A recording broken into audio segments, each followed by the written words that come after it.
changing the world of work for women everywhere. We are Watermark. We're the only nonprofit women's leadership organization that spans all industries. We connect, develop, and advocate for the advancement of women in the workplace. The Watermark community includes senior executives, entrepreneurs, and emerging executives that support you not only at the top of your field, but also on your way up.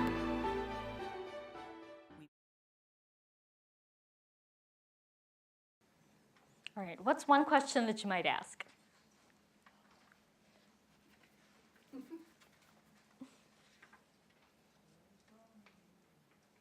Tina. What is the biggest challenge or problem you're trying to solve? Yeah, what is the biggest challenge or problem that you're trying to solve? It helps you learn more about where that other person is coming from. You might be assuming that budget is the biggest constraint, but maybe they're working on a deadline and they need to make sure that that project gets completed by then. That's a great question. What other questions might you ask? What's your key objective? What's your key objective, right? It's another way of asking what's most important to you and learning more about what it is that the other person truly values. So there's many ways that you can use open-ended questions to engage, and you learn more about what you may not have thought to ask for. So if you phrase it as a closed-ended question, is your key objective X or Y? They might tell you one of the two because that's what you asked, but it might be that their actual priority isn't anywhere on that list. And sometimes they discover it themselves through the process of sharing with you. How many of you have had that experience of you're trying to solve a problem and you're talking to a friend or a colleague about it, and in the act of describing the problem, you figure out the solution? So it's not that the other person is trying to hide their objectives from you or not wanting to share. Sometimes they don't know themselves until they've gone through that process of talking with you, answering these open-ended questions. They may not know themselves what it is they really want until they've had this conversation. Stage 4 of negotiation, stating positions. So this is what you're looking for. How can you share that with your counterpart in an effective way? So state positions. Most of the time we have less information than our counterpart might have. We might not have all the information that we need about a particular situation that we're going into. When that is the case, it is very helpful to see if you can get your counterpart to state their price or their position first. So a great example of this is if you're looking for a new job or if you're negotiating a salary increase. Chances are the company knows a lot more about the salary range and what they're willing to pay than you might know, because they have access to all of the salary data for all of their employees doing similar jobs. They know the value that they expect that position to bring, and they usually have a pretty good sense of what their budget is going to be. It's still important for you to do the market research and know what you're worth, but know that many times the other side will still have more information. And in that case, it's helpful to ask them or have them share with you their thoughts around the salary range or figure before you share your number. Classic examples are MBA student who did a fantastic job negotiating, got maybe 30% than they were originally asking for and feel pretty happy about that offer, only to start and within the first week find out that everybody else in the same job is making 20K more than they negotiated because they didn't know what the range was. So see, if you feel like you may not have as much information as the other side, it is helpful to let them share first so you have some idea of what that range might be. And then if you're able to get that information, then the next step is to give your counteroffer. And many times, I'm generalizing, of course, not every woman is this way, but I find a lot of the feedback that we get is, as women, we're hesitant sometimes to feel like we're asking for too much. We worry about damaging the relationship. We don't want to be seen as coming across too pushy or too aggressive. So we negotiate against ourselves and we tone ourselves down.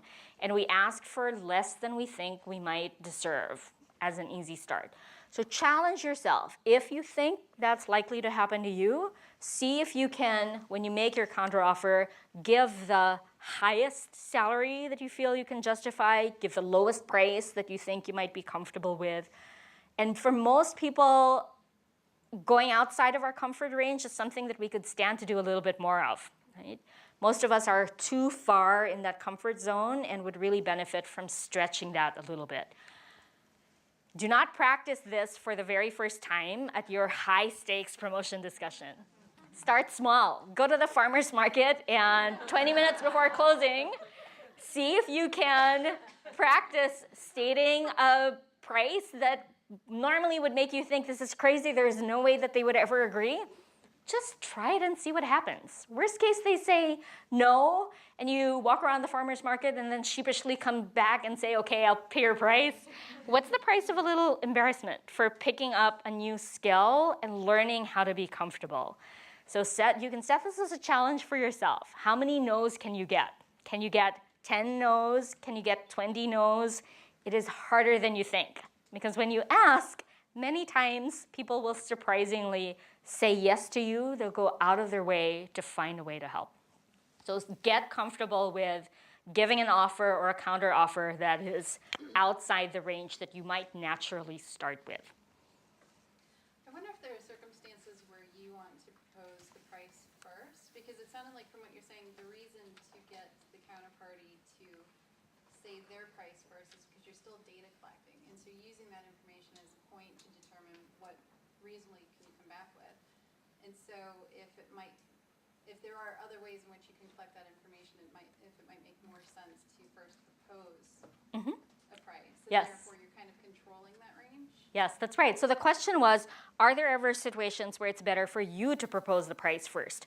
If you're in a situation where you have the better information about what the market can bear, for example, you are either selling a commodity or providing a service that is very much in demand, and you know exactly what people are willing to pay for it.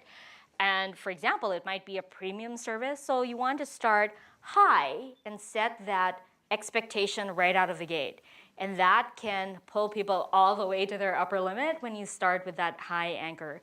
But it's very helpful to know what that acceptable range is, because if you put out a price that is too high, and it's so high that it's completely out of the acceptable range for your target market, you may not even have an opportunity to have a negotiation, right? They might just say, no, I can't afford this, and not even come back to you with feedback. So when you have the data, and you have a very good feel for what the typical acceptable range is, it can be very powerful to start first and say, this is what the price is, to set that expectation. So like with many things, whether it's negotiation skills, influencing, or really leadership or any kind of communication skill, there's rarely any black or white. We will rarely say, always do this or never do this. The reality is there's a range. There's more effective most of the time, less effective or effective much more rarely or some of the time. And what we try to do both here and in all of our classes is give you a variety of different tools that you have in your toolbox so that you can use what is appropriate for the situation that you're in and knowing when to use what approach. So get comfortable, practice in low stakes situations until you get comfortable stretching your comfort zone. As you think about stating your position, remember what we said about focusing on others. It is not about you saying, this is what I want, and this is why I want it. How does your offer benefit your counterpart? Can you state not just your position, but their position in the way that they themselves would make their case? So you can, in that case, you would leverage existing conditions, things that you know about your situation that would benefit your counterpart based on what you learned from asking them questions and confirming what you heard. Use the information that you gathered all throughout the process. It's not just one step in the negotiation. I've asked my questions, I tick the box, and I move on. You're gathering information all throughout, even in the way that people react to your offer. And stress time, feelings, and money. So in business, these are the three benefits that are most often most important to people. Nobody wants to go into a negotiation with you and say, I want you to waste all of my time, make me feel bad, and spend all my money. Right? So these are the things that people look for in somebody that they're working with. Stage 5 of negotiation is bargaining. This is another area where oftentimes we all feel a little bit outside of our comfort zone. So your bargaining process, really it starts when you're planning your currencies, and then this becomes what you use when you start to have that interaction or that back and forth. Frankly, if you do a fantastic job at obtaining information and building rapport and empathy, you may never even need the bargaining stage, because when you make your request, you can do it in such a way that the other side wants to give you what you're asking for. But if you find yourself in this situation, then the currencies that you strategized become your potential concessions for you and for your counterpart. So for example, in that, if you're searching for a new job, working on a promotion, it might be the job title, the timing, the time off, scope, or support for your professional development. Make concessions conditional. Another area where I often get feedback from, particularly from women who don't have a lot of negotiating experience, because we want to keep the relationship positive, sometimes we're tempted to just give and give and give concessions and hope that we get something in return. Hope is not a strategy.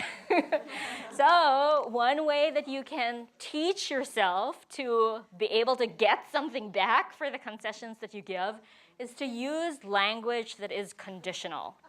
Rather than saying, I'm going to do X and I hope you'll do Y, instead you might say something like, what if I, then would you? So what if I agree to lead that project and we deliver it successfully?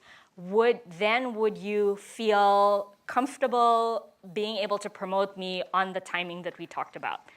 So, or suppose we then could you XYZ? Or if I were to do X, if I were to buy 3 packs of roasted maple almonds, would you be willing to give me 25% off? Right?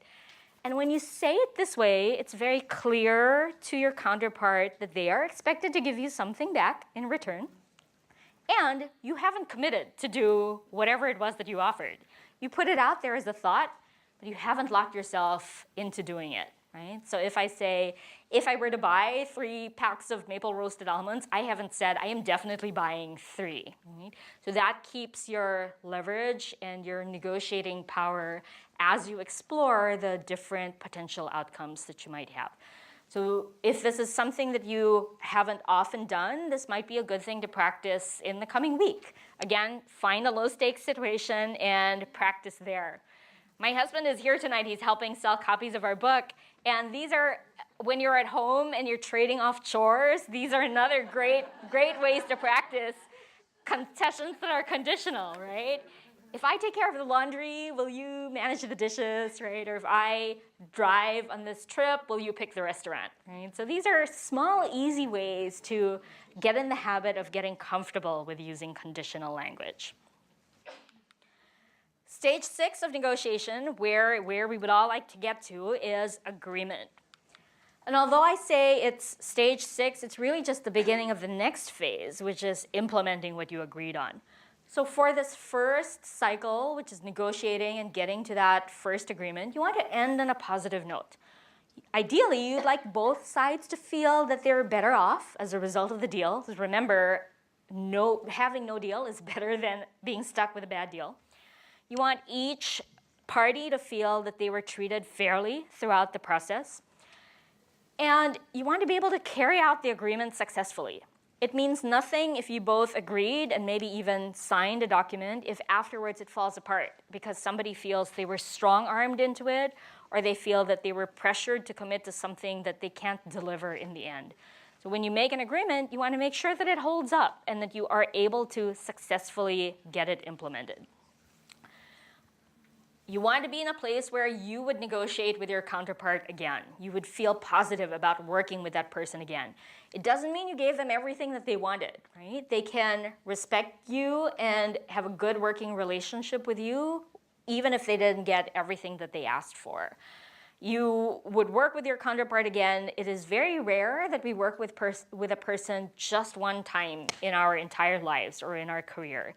You never know, the world is pretty small, when there might be another opportunity for that person to do you a favor or be involved in another interaction with you. And even if you may not work with that specific person again, you might be working with other people from that department, from that company. Your reputation precedes you, and you want that reputation to be a good and fair and strong reputation. Document, put the terms in writing. So many well-meaning agreements, even consensus in a meeting, oh, we all agree, these are the next steps, can fall apart after the meeting when people maybe leave with different interpretations of exactly what was agreed. So it can be helpful to put those terms in writing so that it's, first of all, it's in black and white. If there are any differences in understanding, you can surface them and get them resolved. And also so that you have something to come back to afterwards as a reminder of what you agreed as you are moving things forward. Alyssa, did you have a question? Yeah, I did. I was curious where the balance is, because I get it. We all want to be liked, especially women. We always want to be liked. We want the person to want to negotiate with us again. And I think that's where we start to become a little bit softer on our bargaining. And how can you, I guess that's maybe the magic question, but how do you find that balance? So she's talking about the struggle between wanting to be liked and being able to be effective. Right? And I personally feel like being liked isn't necessarily an either or. It's not just being liked or being effective. The people who are the most effective are the ones who can negotiate with you, drive a hard bargain, and leave you feeling like they did you a favor in that conversation, right? Because you love to work with, if those people are fantastic because you love to work with them. You'll tell everybody about them. And it is, when we think about how we interact with others, having a positive interaction doesn't always mean you are their best friend or that they think that you are the most amazing person to ever walk this planet. If you leave them feeling like they're better off for having worked with you and that you treated them fairly throughout the process and they can respect working with you, that's what you're looking for in that outcome. It is not necessarily that they're going to be your buddy or your best friend, and that is something that we sometimes have to watch out for. We can be so worried in our own minds about what does the other person think about us, and we carry this little invisible voice in our heads that says, if I push too hard, if I ask for this, maybe they won't like me. Right? And what I find as I'm going into that is, in the end, people are there for a purpose. Right? It's a business. We all have outcomes that we need to achieve. And if you roll over every time and give people what they want and you never get what you want in return, those agreements are ultimately not enforceable. It's not sustainable. You can't keep doing that. Either you may find that you eventually aren't able to deliver on what you committed because you're not getting what you need out of that agreement. Or you may find that when you go back to your boss or your organization, somebody else will say, we can't do this, right? This is not acceptable. Or you may reach a point when you're negotiating for yourself that you think, I felt like I wasn't, in the end, better off for having made this agreement. You may feel resentful of the other person, and that doesn't bode well for a long-term working relationship.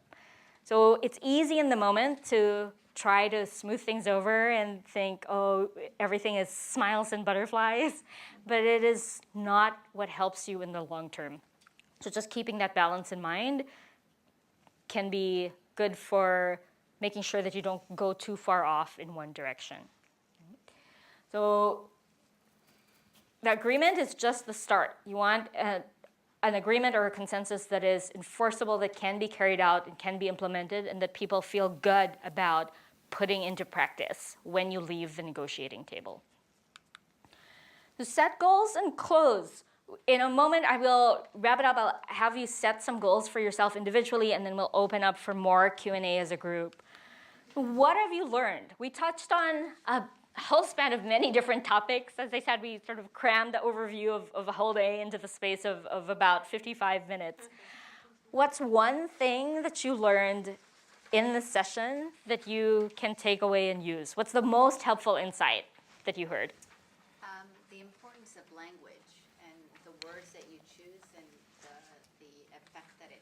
setting the tone of the conversation for any of those stages. Right. The effect of language and the tone that you use. So the words that you choose can make a big difference in how your message is perceived. In fact, the tone is also very critical. Some of you have heard me quote before a study that was done by the psychology department at UCLA that talks about how people form first impressions. Many of you might be familiar with that. They looked at what % of somebody's first impression of you or your message comes from the words that you say. Who knows what percentage it is? It's a pretty famous study, so many of you may have come across it. 7%. So 7% of people's impression comes from the words that you say. The rest, 38% from your voice, tone of voice, how you say things, 55% from your nonverbals and how you carry yourself. So many times that's what we react to. Have you ever seen two people in a meeting where you're the third party and you can tell they are saying the exact same thing in different words? But because of their body language, they are just butting heads and they are arguing with each other and they leave that meeting feeling really stressed, upset, angry at the other person. It's their body language and their tone of voice, even though they are making the same recommendation, saying very similar words. What else? What was helpful for you? The preparation, the strategizing. So strategizing beforehand. I think the stating objectives part and the open-ended questions. Yes, using open-ended questions. So asking what makes you say that, or what is your biggest priority? What makes this a challenge for you? Rather than saying, why can't you do this, right? Or can we do this? And just asking, what's the concern? I think concessions is really powerful because it makes you realize that you're there to give something, and obviously what you're willing to give up is very clear to you. But then that's where you draw the line. Yes. So I think that knowing that about yourself is very, very important. Right, so knowing that about yourself. You're there to give something. It's helpful to have a little bit of flexibility, but also reminding ourselves that we're also there to get something, which sometimes we aren't always as successful or don't find, why can't you do this, right? Or can we do this? And just asking, what's the concern? I think concessions is really powerful because it makes you realize that you're there to give something, and obviously what you're willing to give up is very clear to you. But then that's where you draw the line. Yes. So I think that knowing that about yourself is very, very important. Right, so knowing that about yourself. You're there to give something. It's helpful to have a little bit of flexibility, but also reminding ourselves that we're also there to get something, which sometimes we aren't always as successful or don't find as easy to do. So using that framework with the language helps put you in that mindset to think about what can I give that's important to the other person, and what will I ask for in return, or what might I ask for in return.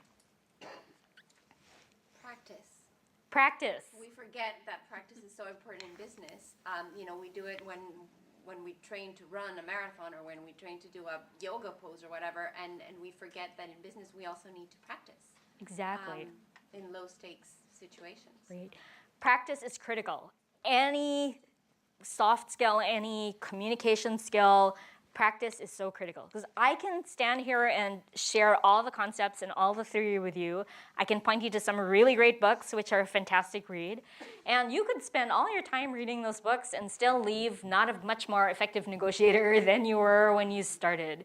Because what happens is in the moment, you need those skills to be there in your muscle memory, to be natural and comfortable for you so that you can use them effectively. And that only comes with practice. So just like we wouldn't expect any of us to be able to run a marathon immediately on our first day of taking up running and buying running shoes, it's the same with negotiations and the same with leadership skills. Start by practicing in low stakes situations. Start by practicing one thing at a time. To say, okay, for this week, I'm going to practice just asking for what I want, making a request. If you don't even ask, if you never negotiate at all, you've said no to yourself before you even started. Or I might say, this week I'm practicing asking open-ended questions. So I will make sure to ask questions that start with what or how instead of could you or will you. Or choose, there's so many things that we talked about today. Pick just one thing, right? And start with practicing that. So create a game plan. What's one thing that you will ask for in your next negotiation? One request maybe that you've been wanting to make that you can try? And what's one thing that you will do differently in that next negotiation scenario that you're preparing for? So at the bottom of your handout, there's space for you to write notes about that. Based on what you learned today and the insights that you heard, what is one thing that you'll do differently in your next negotiation?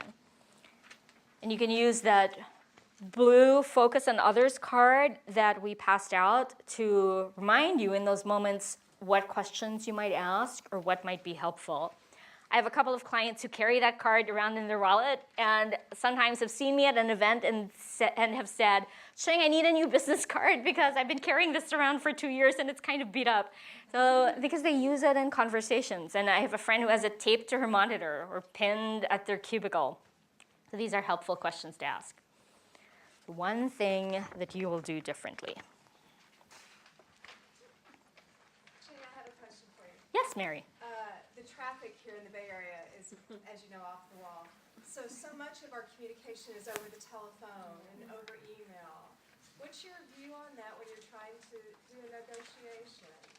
When you're negotiating, I find in person, of course, when you have the opportunity is very helpful because then you see that body language and you can build more of a personal connection.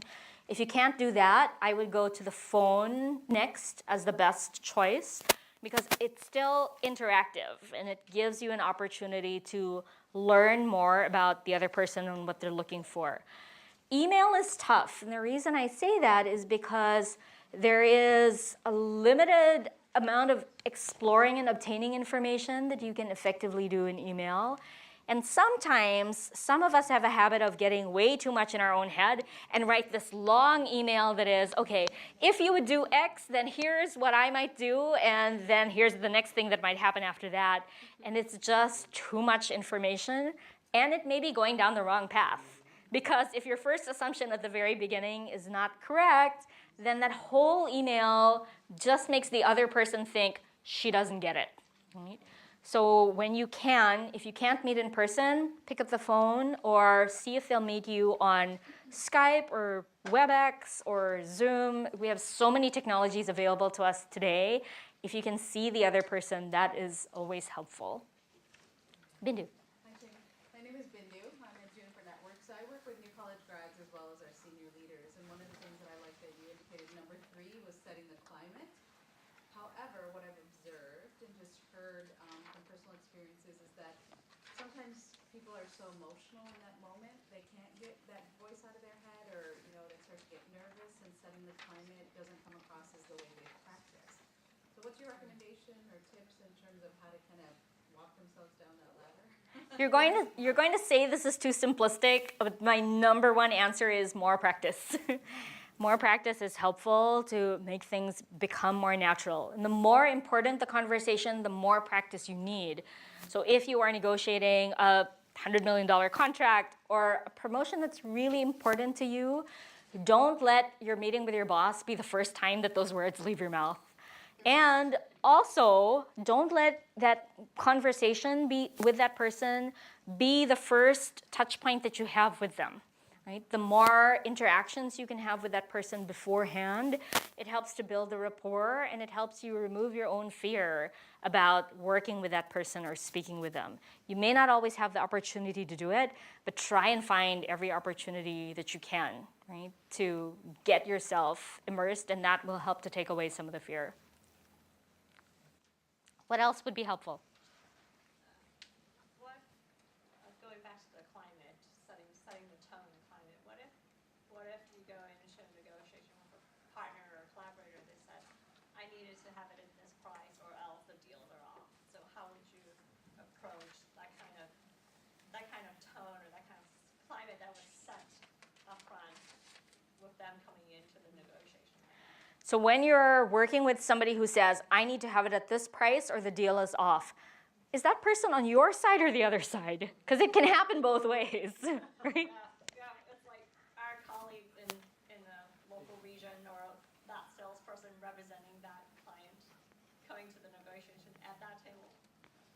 Okay, so it's somebody on your own team that is saying, we need to get this at this price or we can't do this deal. Right?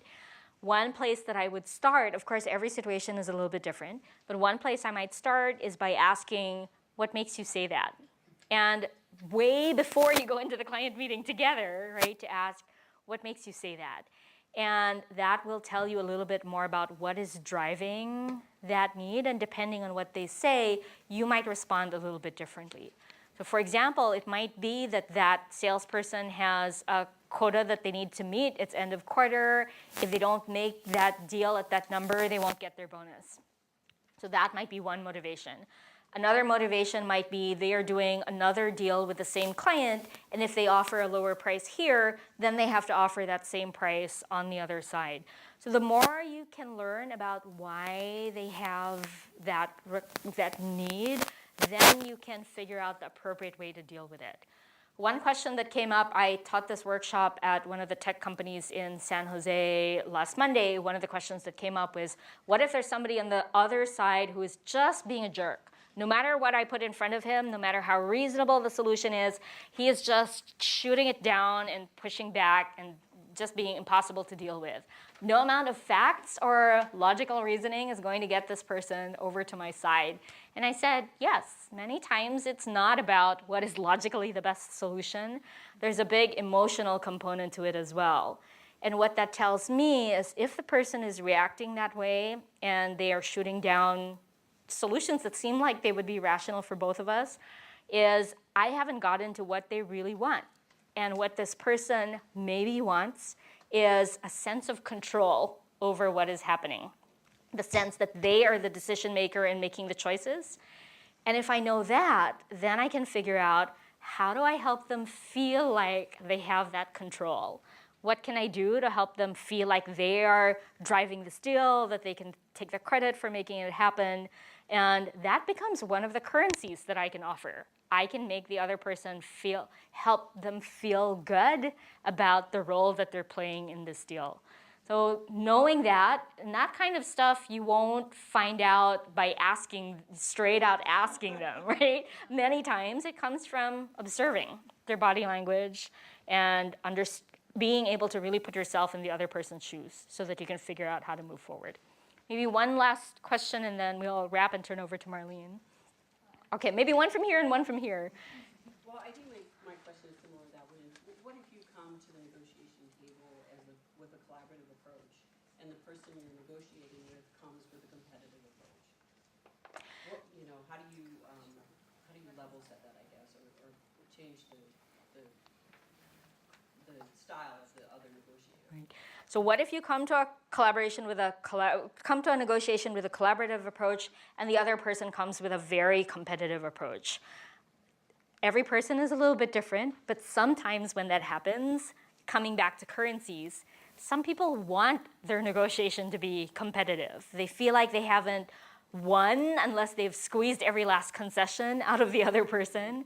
So in those cases, again, knowing that, you can adjust, right? What can you do to help the other person feel like they've won and that they've gotten everything that you could possibly give? It doesn't mean you actually have given everything, but how can you help them feel that way?